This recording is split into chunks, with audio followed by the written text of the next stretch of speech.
Dr Alfred Ouedraogo est un pionnier en histologie, embryologie et cytogénétique du Burkina Faso. Il mène ses études de médecine générale à l'université Joseph Kizerbo et devient docteur d'État en médecine en 2008. Il va d'abord travailler comme médecin généraliste et médecin des étalons et en 2009, il commence la spécialisation en histologie, embryologie et cytogénétique au Bénin et en Belgique pour finir en 2013. De retour au Burkina, Dr Alfred Ouedraogo va d'abord travailler au CHU Algado Ouedraogo de 2013 à 2016 avant de rejoindre le CHU de Borodogo où il est nommé chef de service d'histologie, embryologie et cytogénétique. Grâce aux recommandations et à la capacité managériale de ses maîtres, il est recruté en 2017 à l'université Joseph Kizerbo comme enseignant. Dr Alfred Ouedraogo aime cette spécialité parce qu'elle est à la fois une spécialité de recherche et une spécialité qui participe à l'enseignement et dans l'offre de soins. Dans la rubrique Chez nous médecins sur les pionniers de spécialité, nous avons rencontré cette semaine Dr Alfred Ouedraogo, un jeune baobab en histologie, embryologie et cytogénétique du Burkina pour connaître son parcours et ses motivations.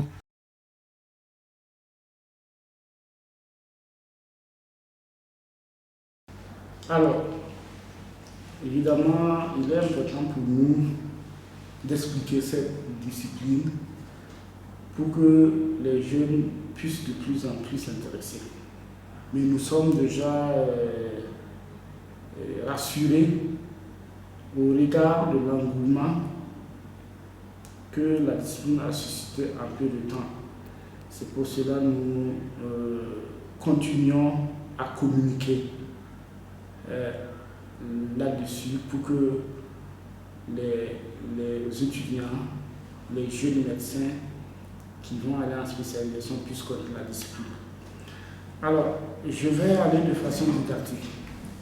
La discipline, c'est l'histologie, l'embryologie et la cytogénétique. Alors, je vais commencer par l'histologie. Et l'histologie a un volet utile pour l'enseignement, la recherche et hospitalier. L'embryologie aussi, c'est pareil, il y a l'enseignement, la recherche et hospitalier. La cytogénétique aussi, c'est pareil, il y a l'enseignement, la recherche et l'hospitalier. Pour l'histologie, c'est l'étude des tissus. Évidemment, c'est une science fondamentale qui est indispensable pour former un médecin. On ne peut pas former un médecin partout au monde sans histologie, de la même manière qu'on ne peut pas former le médecin sans l'anatomie et sans la physiologie et d'autres disciplines fondamentales. Donc l'histologie, c'est l'étude des tissus et l'ensemble des tissus de l'organisme doit être connu parce que ces tissus-là sont support des pathologies. Et tant que ces tissus ne sont pas connus, il est souvent très difficile de comprendre la physiopathologie plus tard dans le cursus de l'étudiant. Donc c'est une discipline qui s'enseigne aux techniciens supérieurs, qui s'enseigne en médecine, en pharmacie, en chirurgie dentaire, mais aussi dans la spécialisation.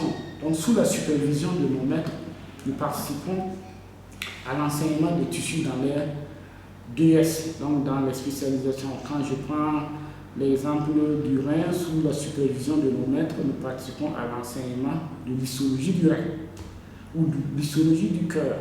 Et beaucoup de coordonnateurs du DS sollicitent nos maîtres dans le cadre de cet enseignement. Et c'est aussi un apport pour la formation des agents de santé de ce pays, y compris les médecins, les pharmaciens, les biologistes et bien d'autres aspects. Donc ça, c'est le volet enseignement. Le volet recherche. Aujourd'hui, pour mettre en place de nouvelles thérapeutiques, vous avez des phases au niveau expérimental, d'abord sur l'animal. Et cette phase va passer par l'expérimentation animale. Nous-mêmes, nous avons, par exemple, dans le cadre de notre travail de DS, expérimenté une plante donc, sur la peau du rat Wistar. Et après une brûlure du second degré, nous avons dû mettre la poudre, les extraits de cette plante, et nous avons, après l'euthanasie du rat Wistar, nous avons pu voir les lésions au niveau tissulaire que ce rat pouvait avoir. Évidemment, pour la mise en place de nouvelles thérapeutiques. Et surtout au Burkina Faso, où les autorités sont en train de mettre des bouchées doubles au regard de ce que nous avons vu pour la Covid, pour valoriser la médecine traditionnelle.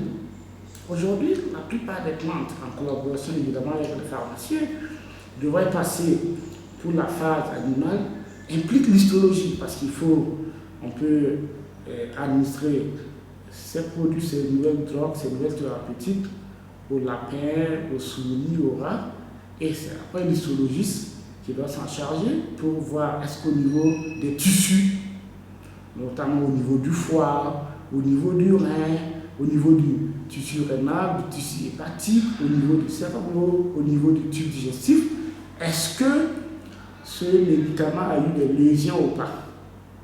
Évidemment, ce travail se fait aussi en collaboration avec les anapathes, mais ça reste de l'histologie expérimentale. Donc cette histologie expérimentale est importante. Et aussi, j'allais dire, au carrefour du développement des médicaments. Aujourd'hui, avec les laboratoires de recherche qui se développent dans le public, mais aussi dans le privé, parce que nous avons des laboratoires de recherche privés qui arrivent à avoir des granges et qui impliquent vraiment cette recherche. Et la plupart des centres de recherche aussi sont désireux d'avoir des histologistes pour participer à la recherche et à l'expérimentation. Dans tous les cas, nous n'allons pas toujours attendre que les médicaments s'expérimentent, se fabriquent au nord pour nous envoyer. Si nous voulons développer des thérapeutiques avec nos plantes, avec nos tradipraticiens, nous n'avons pas le choix que de développer la recherche ici, et l'histologie a évidemment sa place dans cette recherche. Donc ça c'est en quelque sorte les aspects de recherche. Sur le plan clinique hospitalier, l'histologie participe à la reconstitution des tissus. Je vais prendre 2 ou 3 exemples. Je prends un exemple des grands brûlés. Aujourd'hui, avec la culture de l'épiderme, parce que c'est un tissu, la peau, quand vous avez une personne qui est brûlée excessivement, on peut prélever juste une partie de la peau non brûlée. On va décrocher les kératinocytes qui sont les cellules qui se trouvent au niveau de l'épiderme et cultiver les kératinocytes et les faire pousser sur une membrane et développer l'épiderme de la personne. Et aujourd'hui, vous avez des centres d'histologie en Allemagne qui font beaucoup d'argent sur ça, parce que beaucoup d'hôpitaux envoient juste le fragment de la peau et ils reconstituent des lambeaux de peau et on envoie à l'hôpital pour des autogreffes. Ça devient intéressant parce que s'il n'y a pas de rejet, puisque c'est les mêmes cellules de la personne qu'on a utilisées pour reconstituer l'épiderme, et cela apporte un taux de guérison intéressant pour les grandes brûlées. Il y a aussi, en matière de traumatologie, c'est le cas par exemple à l'hôpital de Liège, où pour des fractures avec perte de fragments osseux ou des fractures dans notre contexte burkina où les gens vont sur les rebouteurs, ensuite ça ne marche pas, on est obligé d'exciser les berges et d'aller chercher un fragment osseux quelque part pour venir combler.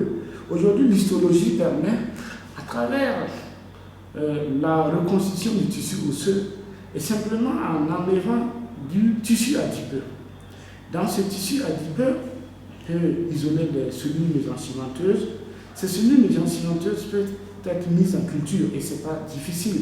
Il suffit simplement d'avoir des hôtes à flux laminaires, une salle propre et on isole ces cellules mésenchymenteuses et on utilise des milieux de culture. Aujourd'hui, vous avez des milieux de culture avec des facteurs de croissance que l'on pourrait ajouter dans ces milieux de culture-là pour orienter ces cellules mésenchymenteuses ou d'autres cellules souches dans n'importe quel type de tissu. Donc ces cellules mésenchymenteuses, à l'IEL, le service d'histologie, récupère ces cellules mésenchymenteuses et transforme les cellules mésenchymenteuses en ostéoblastes. Les ostéoblastes, ce sont ces cellules qui vont produire la matrice extracellulaire osseuse. Et une fois que ces cellules mésenchymenteuses de la personne sont récupérées, transformées, cultivées, orientées en ostéoblastes, il suffit juste d'avoir une membrane biologique entre les deux bouts de l'os et on injecte ces ostéoblastes. Ces ostéoblastes vont produire une matrice extracellulaire osseuse. Là, on va se retrouver rapidement avec de l'os primaire et ensuite ça va se calcifier, se remanier. On va se retrouver avec l'os secondaire et très rapidement, on fabrique un cal osseux qui évite le raccourcissement des membres, qui évite l'alitement prolongé et qui évite d'aller traumatiser ailleurs pour aller au niveau, par exemple, de la hanche pour prélever des fragments osseux, pour venir mettre avec des vis et l'enlever après. Donc ça, c'est vraiment une application au niveau de la traumatologie. Même en cardiologie, de plus en plus, il y a des équipes qui travaillent dans le cas de l'infarctus du myocarde. Quand vous avez de larges plages nécrotiques au niveau du cœur, et certainement la personne va aller après dans une insuffisance cardiaque, il faut mettre des pacemakers, non? Et les cellules souches de la personne peuvent être utilisées pour produire du tissu cardiaque qu'on injecte dans l'endroit nécrosé et on va reconstituer sous forme d'autogreffe un cœur qui peut reprendre sa force d'entendre et cela participe également à la prise en charge des patients. Aussi toujours pour les applications de l'histologie, quand vous voyez la course au vaccin, cette course au vaccin implique fortement la culture cellulaire, la culture des tissus, parce que pour la fabrication en guillemets de virus, pour les aspects, pour le génie génétique, en utilisant les ciseaux moléculaires, il faut utiliser des liens cellulaires qui existent. Donc ces liens cellulaires sont dans les laboratoires d'histologie, il faut les cultiver. La culture cellulaire, l'élément de l'histologie, cette recherche aujourd'hui de vaccins implique fortement l'histologie. C'est peut-être pour cela que nos prédécesseurs, ayant fait leurs études en Europe, ont été très vite captés par les laboratoires parce que la tentation est si forte quand vous êtes histologiste en Europe. Nous-mêmes, nous avions eu la chance d'aller dans un laboratoire où les firmes de cosmétiques se bousculaient pour signer des conventions avec ce laboratoire d'histologie. Parce que quand ces firmes, je ne vais pas citer de nom pour faire la publicité, font la mise au point, la mise en place de produits cosmétiques, il faut d'abord passer par la peau de l'animal pour voir est-ce qu'il n'y a pas de lésion, est-ce que les principes actifs ne vont pas s'infiltrer dans l'organisme de l'animal, analysé sur le plan histologique. Mais après, il faut également expérimenter sur l'épiderme reconstitué, parce qu'on ne va pas aller directement de l'animal, passer aussi à l'être humain directement. Donc, ces laboratoires-là, ces firmes de cosmétiques, signent des conventions avec les laboratoires d'histologie pour que l'on reconstitue l'épiderme de sorte à ce que ces produits cosmétiques-là puissent être appliqués sur l'épiderme et on voit l'effet. Est-ce que ça entraîne une différenciation? Est-ce que ça entraîne des modifications? Et tout cela est fort utile pour le développement également de l'industrie des cosmétiques Mais ça, ce n'est que les cosmétiques, mais tout ce qui est médicament passant par la peau ou d'autres types d'expérimentation passe évidemment par l'expérimentation histologique qui est assez transversale. Donc aujourd'hui, c'est vraiment une discipline en expansion. C'est une discipline aussi qui connaît un essor avec les technologies thérapeutiques. Quand on prend aujourd'hui le traitement du cancer, c'est des traitements de thérapie ciblée. La thérapie ciblée, où aujourd'hui, la plupart des tumeurs ont des signatures protéiques, donc vous avez des protéines qui vont s'exprimer, mais aussi vous avez des tumeurs avec une expression génique.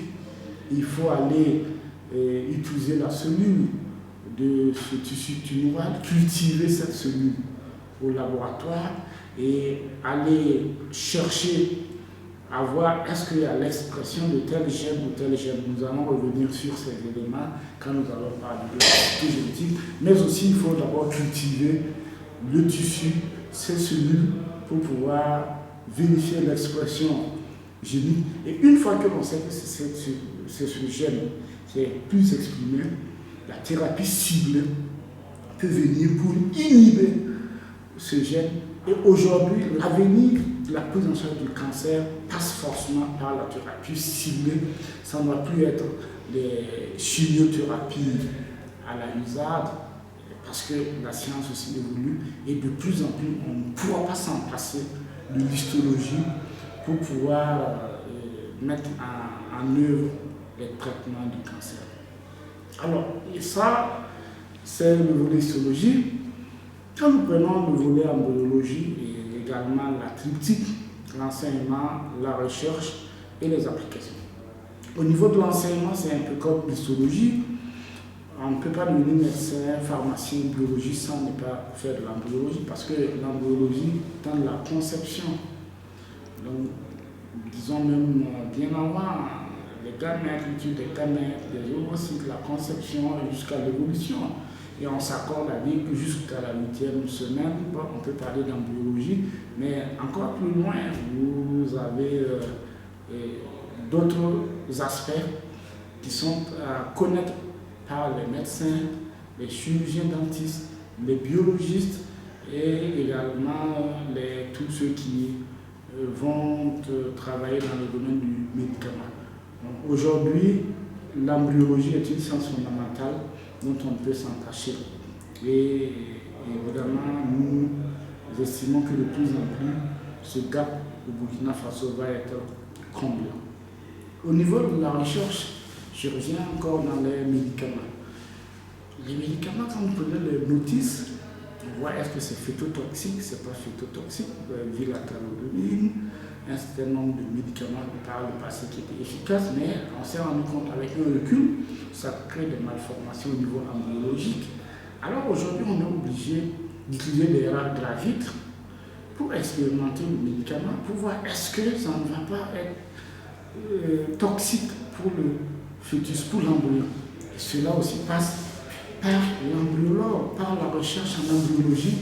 Donc aujourd'hui, nous disons encore, si nous voulons développer notre médecine traditionnelle, si nous voulons aussi devenir des pays qui pourront compétir et être éligibles pour l'expérimentation animale, parce que nous pouvons aussi créer de la main-d'œuvre, ceux qui vont élever des rats, des souris, ceux qui vont entretenir les animaleries, les lapins, etc., gravides, ça peut être de l'emploi aussi que nous allons créer dans le domaine de la recherche.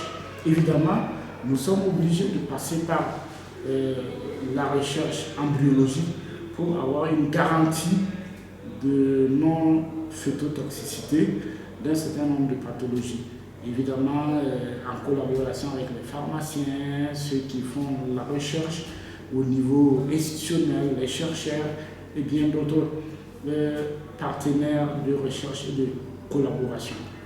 Donc ça, c'est un peu l'utilité également de l'embryologie dans la recherche. Au niveau hospitalier, dans le principe, quand vous prenez les pays européens, tout produit d'avortement est étudié dans un laboratoire d'embryologie pour connaître la cause, pourquoi il y a eu cet avortement. Est-ce que c'est dû à des malformations, des aberrations? Et cela permet de prévenir et même aussi d'éviter un certain nombre de pathologies. Et c'est l'embryologie qui s'occupe de cette étude du fœtus, dont la fœtologie également fait partie de l'application au niveau hospitalier de l'embryologie. Mais beaucoup plus intéressant et aussi qui peut être utile pour un hôpital, mais aussi à la population, en collaboration évidemment avec un certain nombre d'acteurs, c'est la procréation médicalement assistée. Et de façon classique, et c'est à juste titre, avant que l'embryologie ne s'amène dans les hôpitaux, la PMA, quand on dit procréation médicalement assistée, évidemment, la porte d'entrée, c'est la gynécologie. Et nous pensons que c'est évidemment la gynécologie qui devrait être la porte d'entrée et aussi même la porte de sortie. Parce qu'en tant qu'embryologiste, nous n'avons pas les compétences pour gérer une grossesse. Voilà. Mais un fait est qu'aujourd'hui, 25% des consultations en gynéco posent des problèmes de désir, de conception. Et aujourd'hui, pour la conception, on n'a pas le choix de plus en plus aller dans l'assistance médicale à la procréation.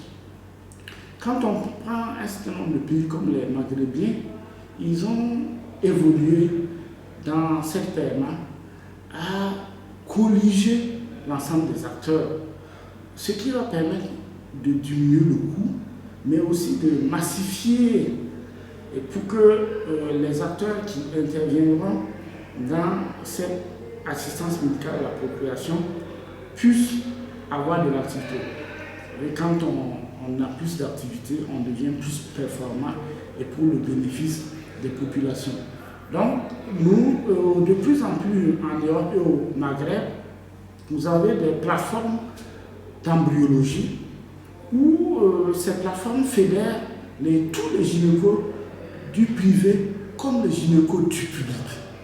Nous avons l'exemple d'une plateforme en Tunisie, pour ceux qui auront l'occasion ou qui connaissent déjà, ils peuvent aller au lac 2, donc la structure s'appelle Fertilia, qui travaille avec une quarantaine de centres de gynéco, où aujourd'hui, on n'a plus besoin que dans chaque structure clinique de gynécologie ou dans chaque cellule de gynécologie, chacun développe un petit laboratoire pour faire venir des équipes de l'extérieur pour faire la biologie, pour faire mixer la fille.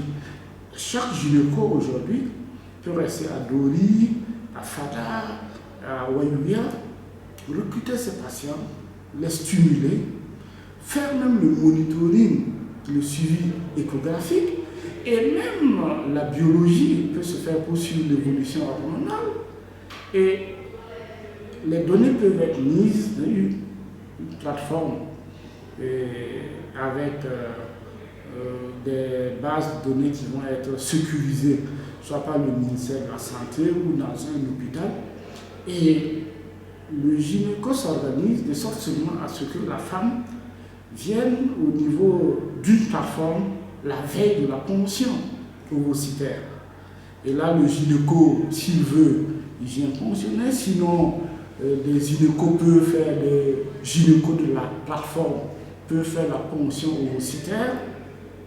Et une fois que la promotion ovocytaire est faite, on remet les ovocytes aux embryologistes qui ont la charge de la conception de l'embryon.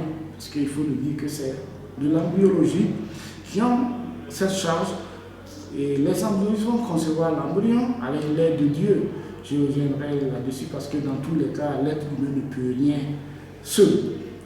Ils auront la charge de la conception et à J3 ou à J5, selon le protocole, le gynéco transfère l'embryon, donc l'embryologiste remet l'embryon dans le cathéter et le gynéco transfère à la femme. Après, l'embryologiste va vérifier si l'embryon ne s'est pas accroché au cathéter. Et une fois que le transfert est fait à J3 ou à J5, la femme repart avec son gynéco, c'est son gynéco, qui soit au privé ou au public. Si la grossesse, Dieu voulant, marche, donc si le test d'installation de grossesse est positif, le gynécologue va continuer son suivi de cette femme, de la grossesse précieuse, jusqu'à l'accouchement. L'avantage, c'est que cela permet de massifier, de regrouper et de diminuer les coûts. Aujourd'hui, nous avons des FIV, des protocoles de FIV dans des pays voisins ou comme au Burkina qui vont de 3 millions à 5 millions. Mais quand on voit le modèle tunisien, avec 1 million, y compris les drogues, les femmes arrivent à faire cette procréation médicalement assistée. Plus intéressant, au lieu de faire des transferts frais où on a des difficultés à conserver le reste des embryons, s'il y a une plateforme embryologique, nous pourrions conserver le reste des embryons, parce que dans tous les cas, on peut, avec une bonne simulation, avoir 16, sinon plus, ovocytes. Et si la fécondation in vitro marche, ou bien l'ICSI, qui est l'injection intracytoplasmique de structure, marche, on peut se retrouver avec 16 embryons. On peut juste transférer 2, et les 10 peuvent être conservés, vitrifiés. Et si c'est conservé, pour les autres cycles, la femme n'a plus besoin de payer les drogues pour se stimuler, n'a plus besoin d'être piquée régulièrement. La femme juste va avoir une préparation de l'utérus et on décongèle 2 embryons et on transfère jusqu'à ce que la femme puisse avoir une grossesse. Et ça réduit largement le coût parce qu'en général, ça ne dépasse pas 300 000 pour cela. Donc, souvent même moins. Donc, au lieu d'aller recommencer régulièrement. Et en ce moment, ça permet aux patients d'avoir plus de chances d'avoir des grossesses. Ça permet au gynéco, qui est la porte d'entrée, j'insiste, et la porte de sortie, d'entrer, de recruter la patiente, et de venir juste profiter de la plateforme. La patiente doit juste payer l'acte biologique qui est quand même assez coûteux. Mais si c'est massifié, ça peut réduire le coût parce que quand vous prenez un milieu de culture, à J0 de la fabrication, vous avez 6 mois pour l'utiliser. Donc si vous avez quelques patientes à utiliser, les milieux vont se périmer et ça va se répercuter sur le coût de la prise en charge.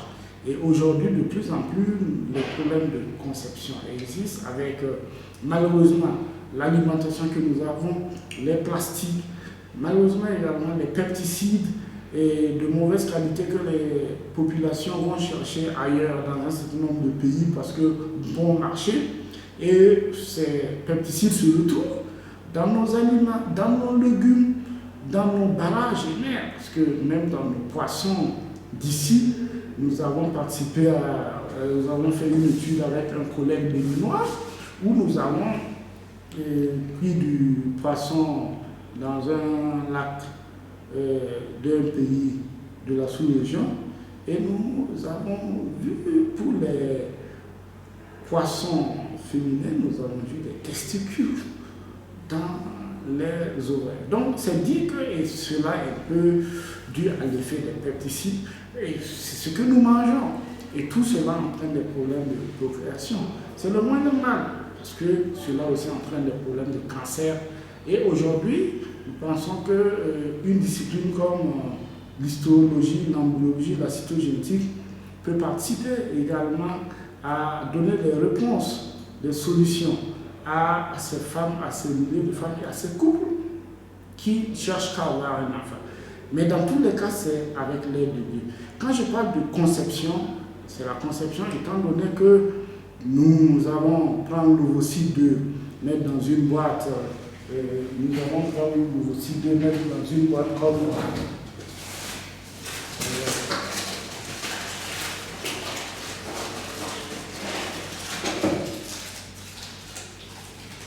voilà, comme ces boîtes, par exemple, et bon, nous allons mettre les spermatozoïdes à l'intérieur, les spermatozoïdes peuvent se débrouiller pour aller féconder quand le nombre est assez intéressant. Mais s'il n'y a pas beaucoup de spermatozoïdes, l'embryologiste est obligé, avec un micro-injecteur, d'aller immobiliser un seul spermatozoïde et de l'injecter dans le cytoplasme de l'ovocyte 2 mais en croisant les doigts pour qu'il y ait fusion des deux gamètes. Parce qu'on peut aller injecter, mais si Dieu ne met pas sa main, ben, il n'y aura pas fusion des gamètes. On peut mettre les spermatozoïdes et les oocytes ensemble, mais ben, ces spermatozoïdes ne vont pas féconder. Donc, dans tous les cas, l'acte de l'homme ne suffit pas. La conception reste l'œuvre de Dieu. Si Dieu, nous pouvons aider. Voilà pourquoi le mot est aide à la procréation médicale. On a assisté. Donc, c'est de l'aide, c'est de l'appui. Mais dans tous les cas, l'aide au niveau de la conception de l'embryo est faite par l'embryologiste. Et au-delà de cela, il faut traiter les spermatozoïdes. Parce que de plus en plus, nous ne faisons pas une semaine, 2 semaines sans ne pas voir 2, 3 azoospermies totales. Ou souvent, nous avons des situations où la personne a un certain nombre, le nombre de spermatozoïdes ne pose pas de problème, mais à chaque fois qu'il y a des grossesses, les grossesses n'arrivent pas à terme. Nous avons publié tout récemment avec notre équipe Natic où nous avons vu chez un monsieur où 98% des spermatozoïdes avaient leur ADN fragmenté. Nous avons fait la fragmentation de l'ADN et bon, évidemment, ça peut expliquer le fait que sur 3 grossesses, ça n'ait pu aboutir. Et nous disposons aujourd'hui par grâce à l'appui de nos maîtres, des responsables de l'hôpital et du gouvernement, un outil assez spécifique qui nous permet de façon, assistée par l'ordinateur, à procéder à un certain nombre d'analyses poussées des spermatozoïdes pour apporter un certain nombre de réponses à des problèmes de procréation. Mais dans tous les cas, nous disons l'embryologiste ne peut pas travailler seul. L'embryologiste, évidemment, est obligé de travailler et doit travailler avec le gynécologue, doit travailler aussi avec l'urologue. Parce que nous avons des situations où, dans le cas de l'azoospermie totale, il faut aller prendre des fragments du testicule. Et nous allons triturer ces fragments-là et espérer retrouver un seul spermatozoïde que nous pouvons mettre en maturation pour féconder, pour faire l'ICSI, espérer avoir un enfant.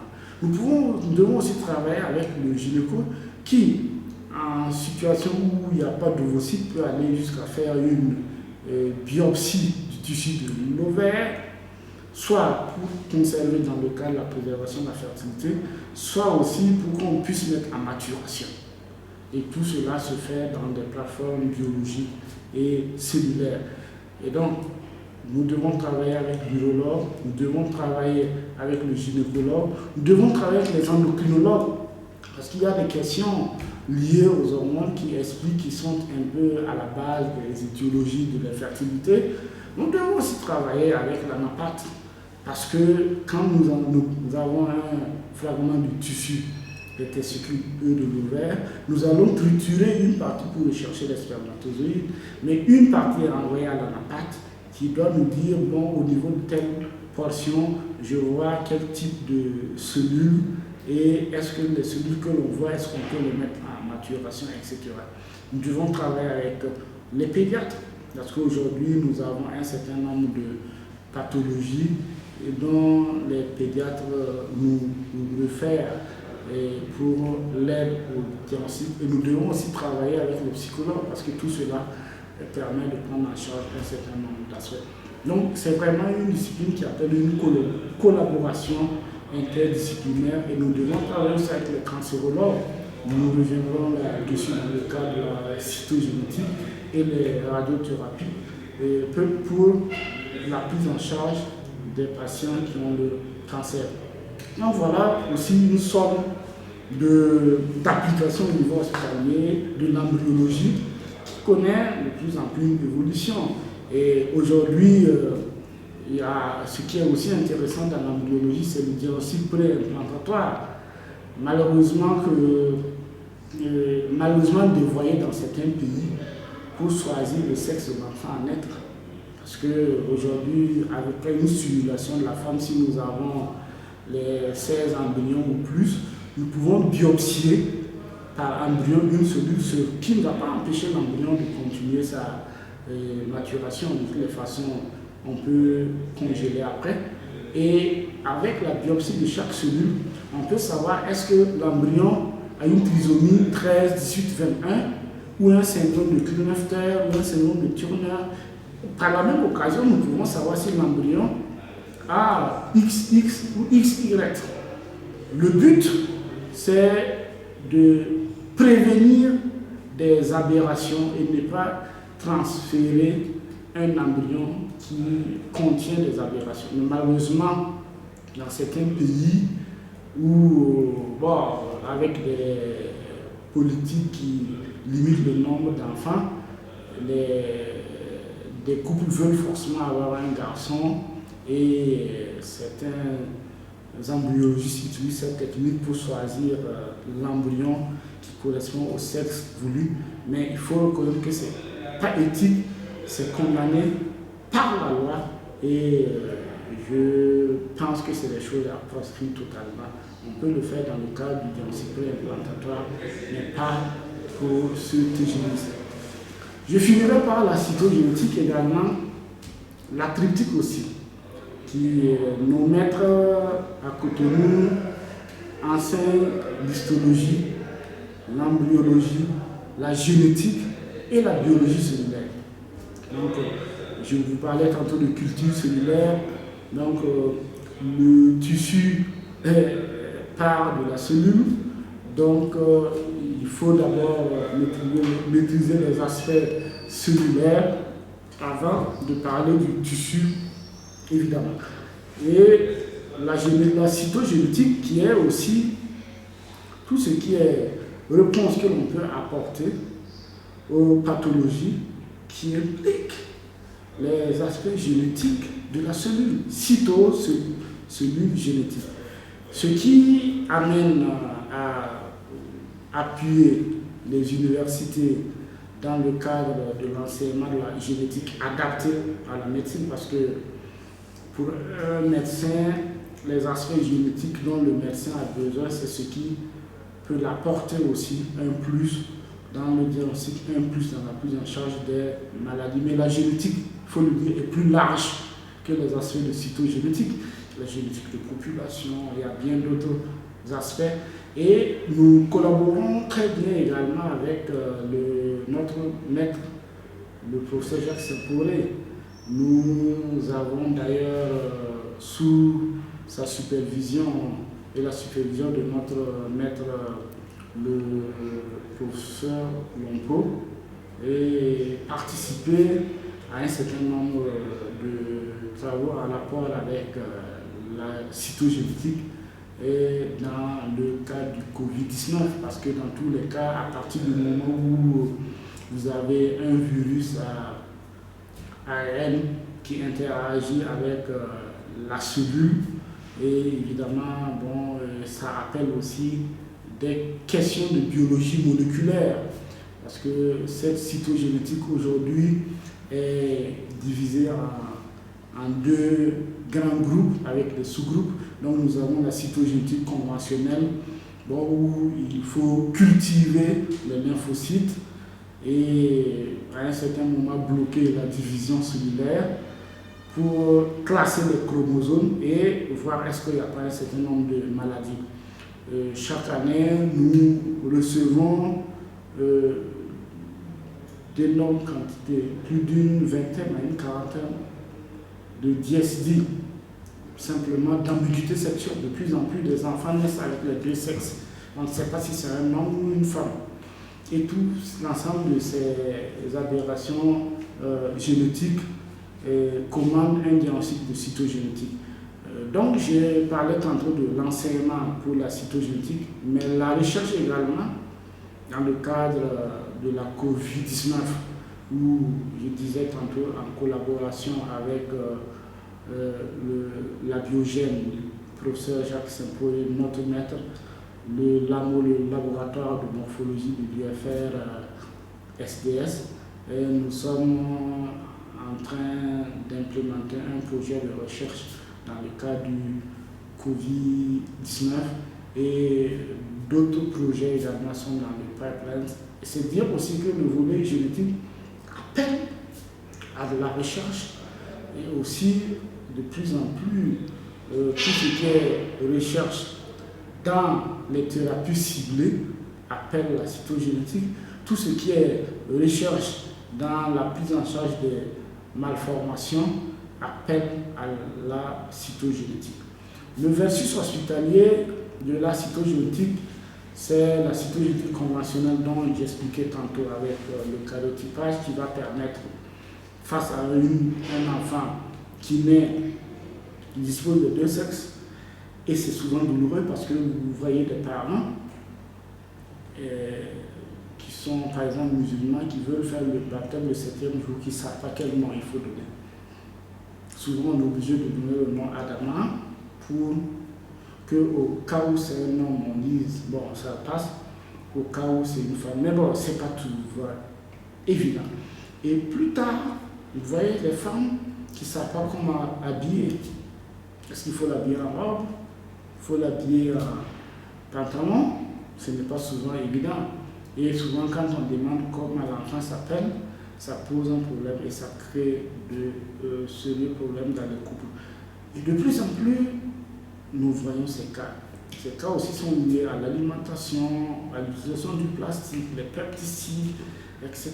Donc, c'est l'occasion aussi d'en appeler à la prévention. C'est l'occasion aussi d'appeler nos confrères également de nous adresser ces malformations pour que nous puissions les aider aussi à poser un diagnostic.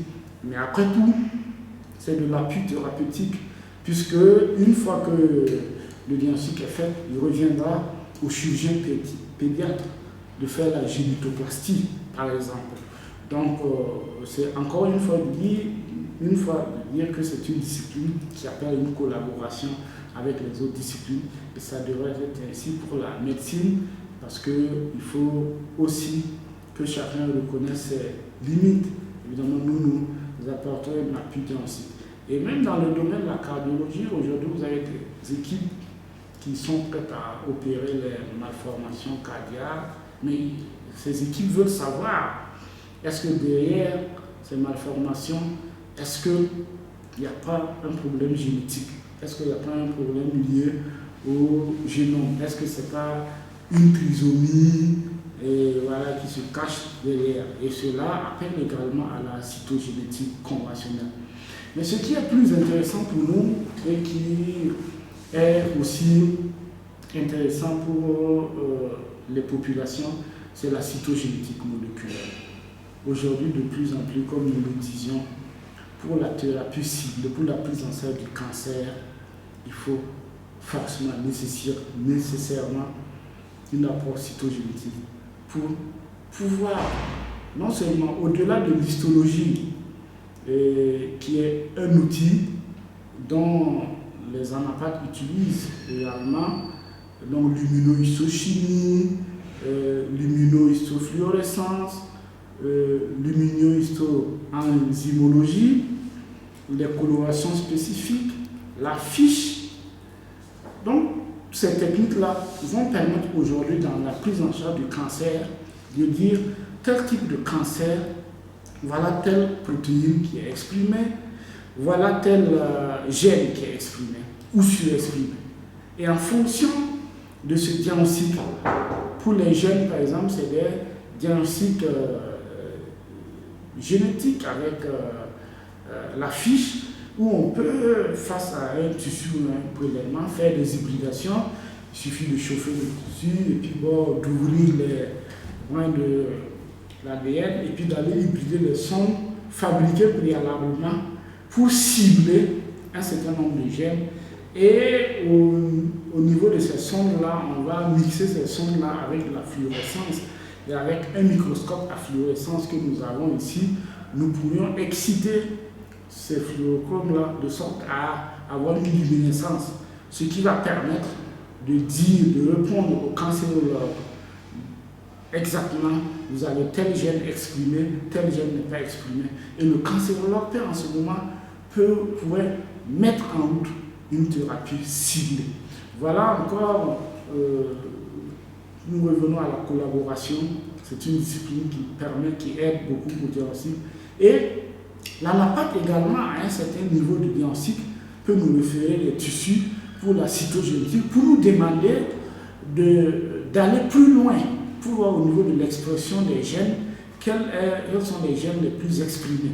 Et dans certains pays, vous avez des plateformes où la technique histologique est codée à part et l'expertise de la NAPAT, la lecture de la NAPAT est faite à part également. C'est le cas par exemple de la Mayo Clinic aux États-Unis où c'est fait, ce qui permet aussi de centraliser les techniques pour aménager les coûts et ce qui permet de laisser les anapates se concentrer juste sur la lecture, le diagnostic et laisser les histoires biocytogénétiques s'apaisantir sur la technique étant donné que c'est les mêmes techniques. Cela dit, c'est qu'un outil. Un outil n'est pas l'apanage d'une seule spécialité. C'est comme la biologie moléculaire, la génétique. Les virologues utilisent la biologie moléculaire, ils utilisent la génétique, ils peuvent utiliser l'histologie, les anapathes peuvent utiliser l'histologie, la génétique, la biologie moléculaire. Mais c'est vous dire que de plus en plus, il faudrait que l'on puisse évoluer à la massification pour avoir des plateformes, surtout pour nos pays pauvres, d'autant plus qu'on n'a pas besoin de multiplier ces plateaux dans toutes les régions, étant donné qu'une fois que le prélèvement est conservé, en fonction des techniques que l'on doit faire, le type de conservateur est connu, ça permet également de participer à la prise en charge du cancer. Et c'est heureux que nous constatons que le centre de radiothérapie a vu le jour ici et que nous organisons évidemment avec nos collègues dans l'ensemble des hôpitaux de Ouaga, des RCP. Nous avons déjà eu l'honneur de participer à une réunion organisée par notre maître, le professeur Bandré, qui a de la vision de la prospective au CHU Charles de Gaulle, où les gynécos nous exposent aussi un certain nombre de cas pour que nous participons au regard des aspects embryologiques et aussi cytogénétiques pour prendre un certain nombre de décisions.